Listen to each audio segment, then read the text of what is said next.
Restream have just dropped a massive update, which is going to change the game if you're recording or live streaming. And it's called local recordings. Hey, what's going on? It's JP. Welcome to the channel. If you've never been here before and you want to learn all about looping, live streaming advice, and all the tools you need for the modern musician, then you've come to the right place. Have a look around the channel, click subscribe, hit the bell, and you'll know when the next video is out. And if you're into looping, join the membership here or on School to access all my looping courses. Links are in the description box below. Local recordings takes the audio, the video, and even the screen share that you do and records that locally on your device and then uploads it to Restream. What this means to you is that you're not going to get glitchy audio, you're not going to get dropped frames, and most importantly, it's going to look crisp.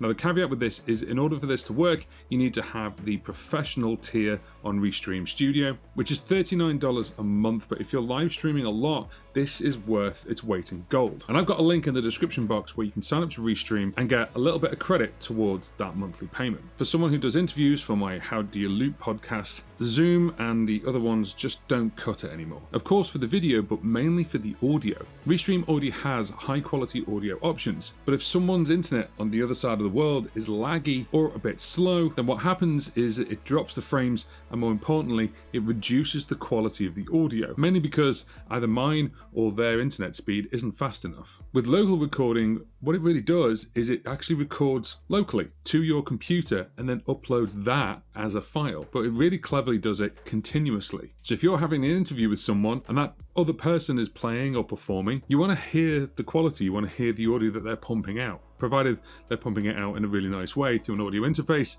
or through a mixer and into Restream. The good thing as well is the other person doesn't need to have an account with Restream. You can just send them an invite link and they just join in. But the other thing I realized with this as well is if you want to record yourself, local recordings is just that, it records locally. So therefore you don't actually have to do a live stream, you can just record. I actually get quite a lot of asks about how I do my recordings, and I'm recording straight to the SD card of the OBSBot Tail 2. Then I edit up in DaVinci Resolve. However, you could use something like Restream, but also still utilize all their stuff. So it looks like a live stream, but you're not having to do any edits or very minimal edits, and you're getting the best recording up to 4K, and you're getting the great audio as well. So to do this, once you've logged into Restream, you can see all the ones I've done here and stuff. But if let's just do a brand new stream, it's going to ask us if we're using things like OBS or Zoom. We're not, we're going to use Restream Studio. So we click on Restream Studio right now, it sets it up for us, asks us for the microphone, the camera, and I can set that up later. Let's just go straight in, and I want to show you where this lives.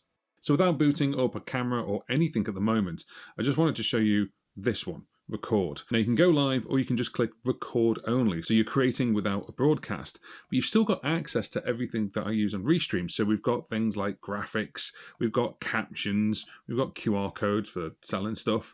Like I've got my Loop Academy, for example, or How to Loop Like a Pro. And when it brings it up and shows it, it brings up a QR code. It's really clever. And then with the recording, you can either do cloud recording, which will record in the moment, but let's say your internet's a bit choppy and it's dropping frames. Now that'll do the cloud recording, but the other one is local recording. So if we turn this on, you can see it does the audio only, or you can do audio and video. And if I do record only, you'll notice obviously the channels part goes and we've just got record, and that's fine. If you go to, you're doing live streaming, you could live stream at the same time and then it would record everything locally. If you've got guests, it'll record to their computer locally as well, and it'll then cache that and upload it at the same time. So let's add on our camera, hi, and then we'll add on our audio device as well. So we've got our audio device ready to go. And then all I need to do is either go live or go record and click start. I've got access to everything, and you can see here I've got my name here, and I can have multiple screens. If I was to share my screen,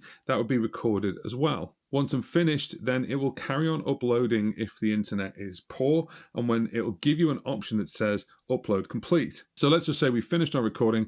Where is it? Well, it's actually in storage. And when we go to storage, I haven't got any uploads, but we're looking at recordings. And here's one that I made earlier, for example. So this one right here I did earlier, and I'm going to go into here, and we can actually go into schedule a stream for it. We can download the clip, which we'll talk about in a minute. AI clips, we can transcript it. There's so much you can do here, but the one we want is download. When you click download, you've got cloud recording, and because we turned on local recording as well, we have that option.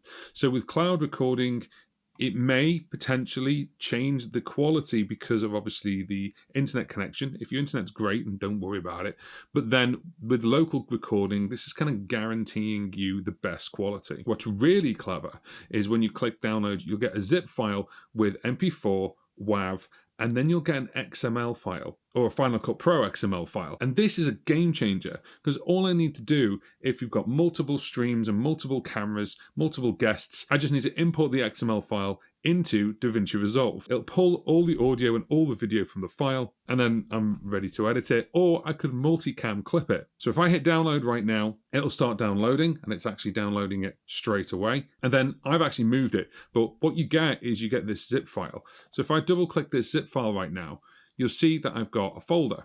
And this folder says live with Restream movie recordings. And if I open this up, what you've got is you've got the camera that I used with the audio in MP4, and I've got Adobe or DaVinci Resolve Timeline, which is an XML, or a Final Cut one. So I'm not going to touch it.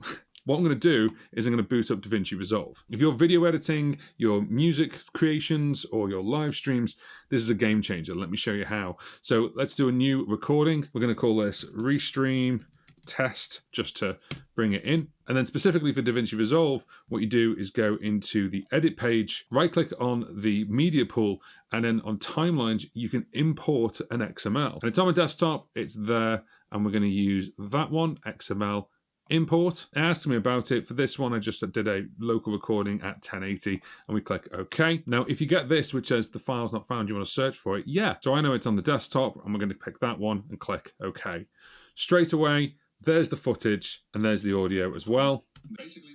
And I didn't have to do anything. This is just so cool because if I had 4 guests, it would be in sync. And I could even make this a multicam clip and just chop and change between them. Really, really clever and real simple. Now, if you're live streaming or you're thinking about live streaming and you want to get into this, this is just the next level where you've got the recordings of the live stream at the highest quality in both audio, video, and the screen shares as well. And it's all part of Restream Studio. There's a link in the description box if you want to go and check it out. I'll be using this for things like the interviews for How Do You Loop, for my own stuff, even if I want to record locally. Thank you very much to Restream for sponsoring this video and giving me access to local recordings just a little bit early so I could test it and play with it. And if you haven't seen that other feature, it's called AI Clips. This takes the live stream that you've just done and makes high quality clips for social media without you having to do very little at all.